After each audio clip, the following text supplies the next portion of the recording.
Est-ce que tu avais parlé du gilet défibrillateur portable?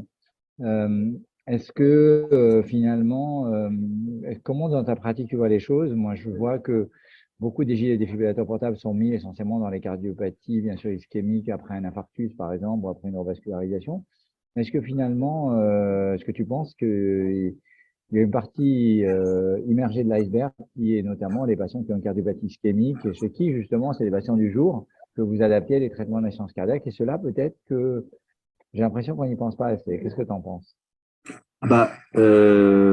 Clairement, alors moi, le plus gros que je vois des patients, en tout cas dans mon centre, c'est les cardiopathies ischémiques après son injection altérée. En gros, c'est les MADIT et on attend une récupération. Donc, c'est vrai que c'est le plus gros que j'ai de pool de patients, c'est cela, en tout cas, dans mon centre.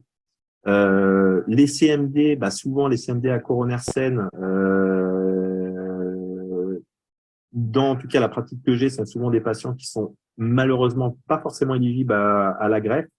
Donc, du coup, j'en ai beaucoup moins. Mais je pense que, enfin, après, moi, c'est un peu biaisé, hein. J'ai un exercice, c'est vrai, je l'ai pas dit, mais j'ai un exercice mixte libéral et hospitalier. Et c'est vrai que dans la part hospitalière, je pense que c'est quand même bien. On est un centre implanteur.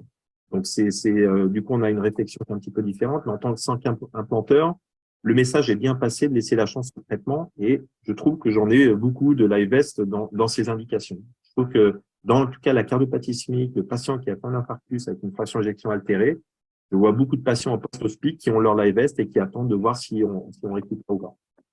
Et je pense que tu confirmeras que l'avantage finalement, c'est que ça fait rentrer le patient dans un workflow très clair et qu'il est suivi parce que, que le fait qu'il ait gilet défibrillateur portable fait que s'il a été oublié, s'il a raté un rendez-vous, c'est lui-même qui va le reprendre rendez-vous pour être sûr, docteur, n'oubliez pas, on est à 3 mois, qu'est-ce Oui, qu'on fait? tout à fait. Il t'en a certains, en effet, de temps en temps, l'été, qui peut être passé un peu à travers les mailles, qui se retrouvent avec un peu plus longtemps.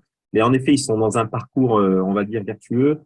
Et c'est-à-dire, ce parcours vertueux, c'est de dire, et eux le savent, c'est-à-dire que quand ils sortent d'hospitalisation, ils savent que dans l'attente, que les traitements, donc ils ont notion qu'on est en train de mettre des traitements, qu'on essaie d'adapter. Donc, ils voient très bien qu'on essaie de tout faire pour que ça récupère. C'est vraiment le message.